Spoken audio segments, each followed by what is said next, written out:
Welcome to Lecture 5.6, Isometries. Roughly speaking, an isometry is a distance-preserving map. Think of it like a rigid motion.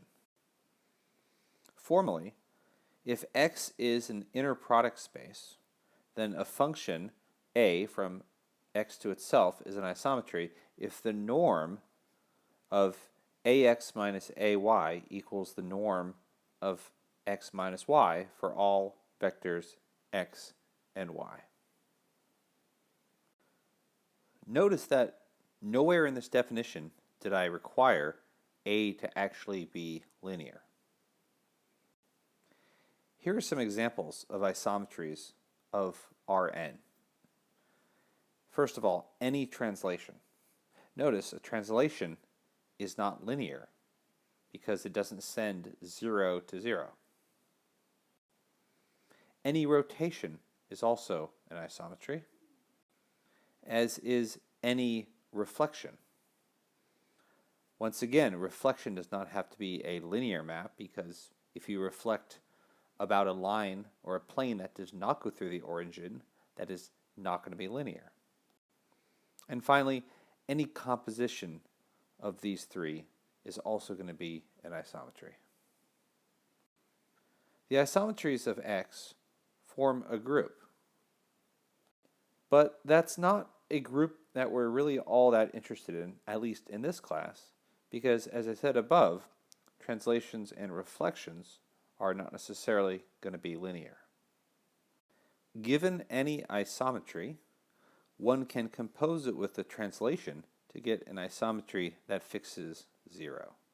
So if this is R2, you can imagine different types of isometries. One might be a translation, like maybe you translate everything this direction, or maybe you reflect about some line like this, or maybe you do a glide reflection. Regardless, whatever happens, you can look at 0, the origin, and see where it ends up. So this is A times 0, and maybe that's up here. Now what you can do is just translate this and everything back to 0. And what you get is the isometry A and then a translation. So let me write that as A composed with, say, let's call it tau, and this thing is going to send 0 to 0. And I claim that that is going to be a linear map. And so this gives us a way to say, well, isometries don't have to be linear, but if we compose it with a translation to bring the origin, wherever it ends up, back to 0, then it will be linear. Now, I haven't proven that. That's what we will do in a bit. Conversely, any isometry can be decomposed into one that fixes the origin. So think like a rotation or a reflection through a line or hyperplane that goes through the origin, followed by a translation. So I'll let you convince yourself as to why this is the case. And if you understand this first statement, I think the second one should follow as well. Here's a definition. An isometry, A, that fixes the origin is said to be orthogonal. The orthogonal maps on X form a group that's called the orthogonal group, and we'll denote it as O of X. So think of orthogonal isometries as things like rotations and reflections through the origin. If X is Rn, we sometimes denote this by O of n or O sub n. We will say that a matrix is orthogonal if it represents an orthogonal linear map. A quick remark, I didn't know whether to call this a remark or a definition or theorem, and I'll explain why shortly, is that a matrix is orthogonal if and only if its columns are orthonormal. That is, if A transpose A is the identity. When I say a matrix, I really mean a real valued matrix, because we've only been dealing with real valued inner product spaces now.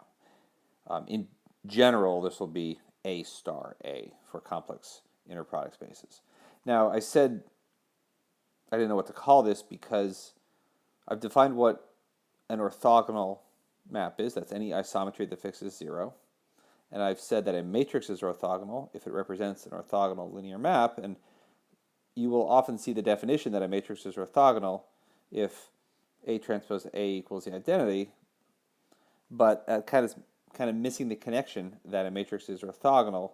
It's called that really because it represents an orthogonal linear map, and that connection between representing an orthogonal linear map and A transpose A is the identity we haven't actually confirmed. And we will do that on the next and the last slide. Well, before we do that, we'll show that orthogonal maps are actually linear. And here is that theorem. Let A be an orthogonal map on X. First, we claim that A is linear. Then we'll show that A star A equals the identity. So for real valued inner product spaces, that just means A transpose A is the identity. And also conversely, if any linear map satisfies this, then it is orthogonal. Then we'll show that A is invertible, and A inverse is an isometry. And finally, the determinant of A is plus or minus 1. So as we'll see, you can think about plus 1 being a rotation and minus 1 when there's a reflection. Okay, let's actually prove this now. So we'll start with part 1. Let x, y, and z be vectors. And we don't have much to work with. We know that A is orthogonal, and that means that the norm of ax minus ay is equal to the norm of x minus y. And really, it's the norm. Well, there's not much we could do with this, but we can square both sides, because remember, we can expand this out as the norm of x squared minus 2 times the inner product of x and y plus the norm of y squared. And similarly, we can expand this out to the left. We can write it as the norm of ax squared minus 2 times the inner product of ax with ay plus the norm of ay squared. And now, if we compare this on the left and this on the right, I claim that the norm of ax equals the norm of x. And to see why that is, if we look at this defining relation here, and if we let y be equal to 0, then the left-hand side we get the norm of ax equals right-hand side the norm of x squared. So we get right away that the norm of ax squared, if you prefer, is the norm of a. These are non-negative, so you don't need the square in there. So yeah, let me just get that out of there because we don't need it. So anyways, these two things cancel. Similarly, these two things are going to cancel as well. And what we're left with is that the inner product of ax and ay, so let me write that down. The inner product of ax and ay equals the inner product of x and y. So this is a defining property as a key property of orthogonal transformations, is that they not only preserve norms or lengths, but they also preserve inner products, preserve angles.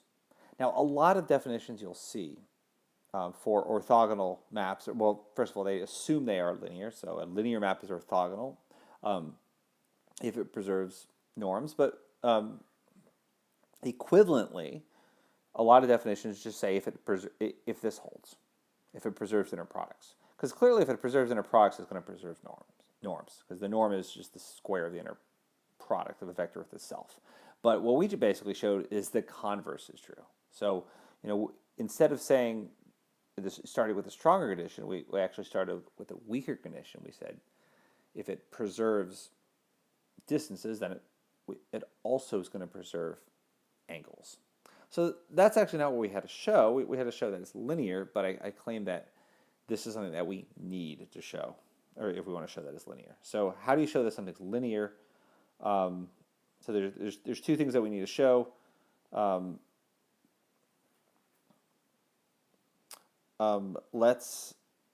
So we need to show, let me write this down, that the, actually without the norm, we need to show that ax plus y equals ax plus ay. And what we'll actually do is we will show that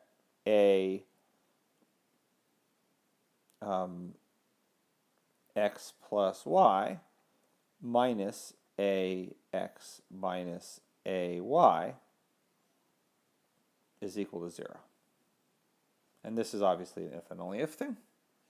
And actually, we're not going to show this. We're going to show that this vector has norms. So we are actually going to show that the norm of this is equal to 0. Actually, the norm squared is equal to 0. Okay, so let's do that. So let me write that down here. Let me write this down as ax plus y minus ax minus ay squared. Now this is that basic relation that we saw up here, where if you have x minus y or x plus y squared, it's the norm squared of one plus the norm squared of another, plus or minus the inner product of the two. If you have three terms, if you just carry this out twice, I'm not going to do the details, but trust me on this, it's not hard. What you'll get is the norm of ax plus y squared plus the norm of ax squared plus the norm of, if you don't believe me, I encourage you to pause your video and just try it, but you basically get the same thing where you get the sum of the squares of the norms of these things, and then you have to subtract off the inner product now of each pair.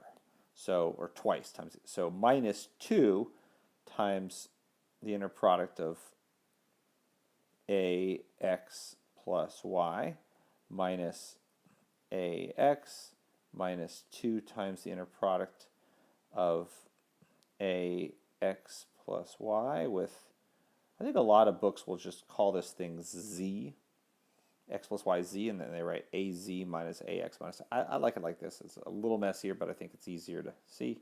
And then finally, minus 2 times the inner product of ax with ay.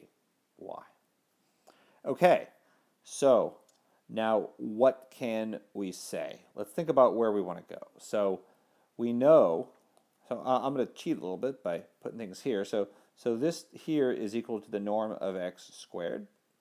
This we know is equal to the norm of y squared. And this here is equal to the norm of x plus y, the norm squared of that.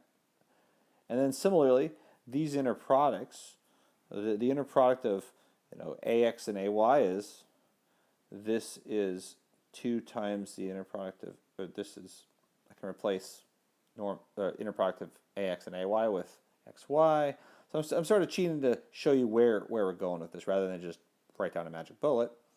So this is equal to the inner product of x plus y and y, and then this term I can replace with 2 times the inner product of x plus y with x. Okay, so clearly these things are equal, these 6 terms are equal to these 6 terms, and now I can basically just unwrap these. So I went from here to these 6 terms. I can go from these 6 terms back. I mean, I can literally just do the same thing that I did and say this is equal to, so what are these 3 things that I have? X plus y, x, and y. So this is really just equal to x plus y minus x minus y squared. And clearly this is clearly equal to 0. equal to 0. I'm running out of room here, right here. It's hard to see, but that's kind of where my toolbar is. So it's this is equal to 0, and since we have equality for all of these, then this thing here is equal to 0 as well. So that proves this first part of linearity. And then the second part for linearity is, so that's, I want to show, let's put that one first. The second part is we want to show that A times C x equals C times AX. So for this one, I'm going to draw a picture. So here's the origin. Here is x. And here is cx. Now there's no reason why c has to be positive and bigger than 1. Same thing works if c is like 0.6 or negative something. But let's now take a times x. So these are going to obviously lie on a line. And that line actually goes this way. There's a line through AX. And so remember what we're trying to show is that A, oops, let me write it up here. A times CX equals C times AX. So again, we want to show this. Okay, so where is A of CX? So CX, this is, there's really not much. You just have to look at it and convince yourself of it. This is the unique vector that is distance CX from 0, and also, so I'm not going to write it, I'll say this, I'm not going to write it all down, and it is a distance, it's this distance from X. So what is that? That is C minus 1 times X from here. So there's 2 points on this line that are distance C norm CX from 0. It's this one and this one down here. But this is the unique one that's also a distance C minus 1 from X. So where does A send this thing to? So A sends X to AX, and it's going to send CX to some point up here. A to, oh sorry, I put a vector. I shouldn't have put a hat on here. So A times CX goes here, and this is, so the distance here is A times C. It's the norm of A CX, and it is also this length is equal to the norm of this vector is the same as the norm of this vector CX. So it is the unique vector that is a distance CX from 0, and also a because A is distance preserving, a distance C minus 1 X from AX as well. So I haven't written out the details here, but I think I've drawn this picture out enough, and I will let you, if you want to, I will let you write out the details, but it really isn't anything tricky. It's just keeping track of these points and these distances. Okay, so that proves part 1, linearity. That's like the hardest of these things, but I've run out of room, so let me duplicate this slide without the writing to continue the next 3 parts. Okay, so for part 2, we need to show that A star A is the identity, and conversely. So we're going to actually use the key property that we proved in part 1, which is that A preserves inner product. So in other words, the inner product of ax and ay is equal to inner product of x and y for all x and y in big X. Okay, so let's do that. Part 2, let's take the inner product of x and y, and we can write that as the inner product of ax and ay. And now we can just move one of these a's over. So we can write this as the inner product of x and a star a y. And okay, now what? Now let's see, we can use bilinearity and subtract these two things. So let me write that down. We use bilinearity to get that if we subtract these two things, the inner product of x and y minus the inner product of x and a star a y. Well, it's not bilinearity to say this is equal to 0, but we can combine these into inner product of x with y minus a star a y, and that is equal to 0. And this holds for all x. So if the inner product of x or of some unknown vector times with x for any x is equal to 0, then it better be the case that, so let me just write that down, since this holds for all x, then y minus a star a y equals 0, and that tells us right away that a star a y equals y for all y in X. So if this unknown linear map applied to y equals y for all y, then that unknown linear map has to be A.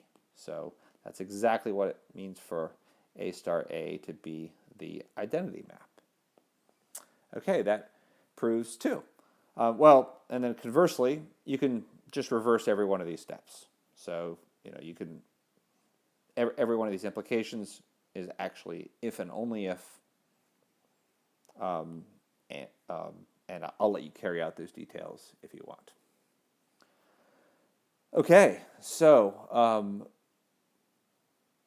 part 3 I think is also fairly straightforward. Now remember, I'm going to write this up here. This is one of those properties that we proved. Something else that we proved is that the norm of AX equals the norm of X for all X. So in other words, how do you show that something is invertible? You show that the null space is trivial, is just the 0 vector. So let's suppose that AX equals 0. So let's say that AX is 0. Then the norm of AX is obviously equal to 0, right? And that's equal to the norm of X, which is equal to 0. And therefore, X equals 0. So we just showed that the only thing that gets mapped to 0 by A is 0 itself. And that shows that A is invertible. And I think it's easy to show that it's clear that this is A inverse is an isometry. If a linear map preserves distances and you just undo it, it's going to preserve distances as well. So I'm not going to even write it. I'm just going to say that. It's clearly an isometry. Okay, so the last one. I think these things are getting simpler. Why is the determinant plus or minus 1? Well, what do we know? We know that the determinant is multiplicative. So we also know by part 2 that A star A is the identity. So A star A equals the identity. Therefore, the determinant of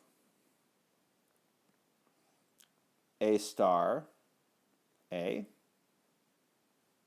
is equal to 1. And what's the determinant of A star A? That's the determinant of A star times the determinant of A, because the determinant is multiplicative, equals 1. And therefore, the determinant of A is of A star is plus or minus 1. So, we either have, this is either 1 times 1, or it's negative 1 times negative 1. And that proves part 4, and that proves the theorem. A key point of this theorem is the geometric meaning. That any map from a vector space to itself that fixes the origin and preserves distances is automatically linear. It preserves angles. Now, distances and angles are one-dimensional concepts or measures, but it also preserves volume, and that is an n-dimensional concept. Remember, the determinant is the stretching or the scaling factor of the linear map. So when we say the determinant is plus or minus 1, that means that we are preserving volume. We might have some reflection involved or not. So the determinant is going to be plus 1 if there's no reflection involved, and minus 1 if there is a reflection. And that brings us to the last point in this lecture, which is that there is a subgroup of the orthogonal group of maps consisting of those that have determinant plus 1, and that is called the special orthogonal group, and often written SO of X.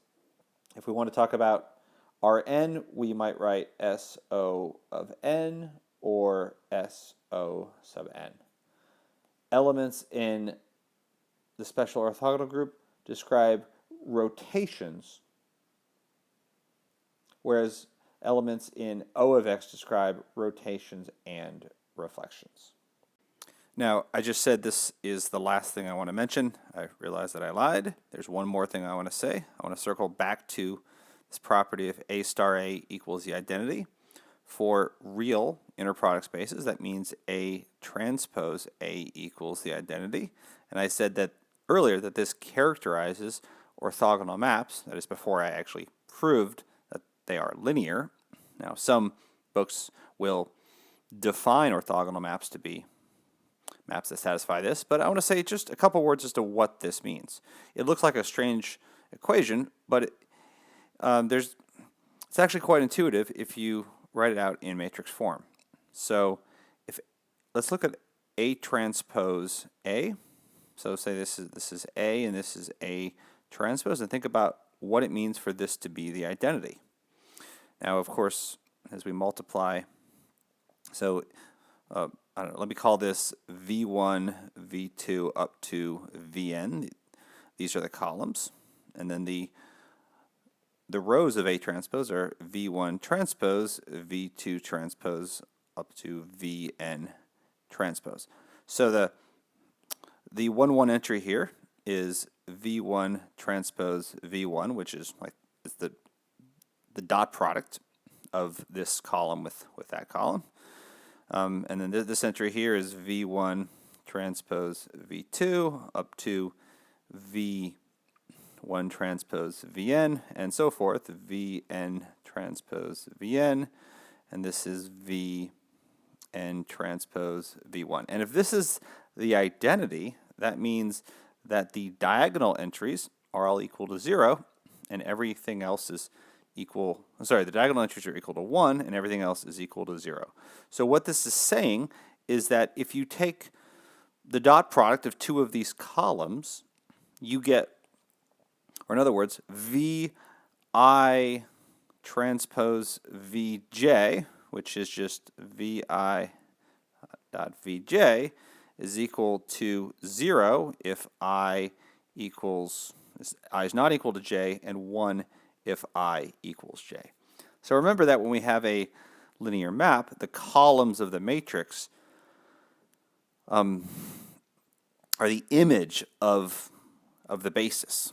So what this is saying is that a map is orthogonal if and only if its columns are orthonormal. So how you should think about this, I can't think higher than 3 dimensions, but if you have x, as a linear map from x to itself, think about x just as like R3, then then your standard basis E1, E2, E3 get sent to some other orthonormal set. Maybe this is E1, E2, or sorry, I shouldn't say E1, I should say V1, V2, V3. So think of this as, so an orthogonal map is characterized by sending your standard orthonormal basis to some other orthonormal basis. And that should make sense. This is a rigid motion. It is distance preserving, norm preserving, and angle preserving, and volume preserving as well. Okay, so that really was the last thing that I'm going to talk about. Coming up next, we'll look at norms of linear maps.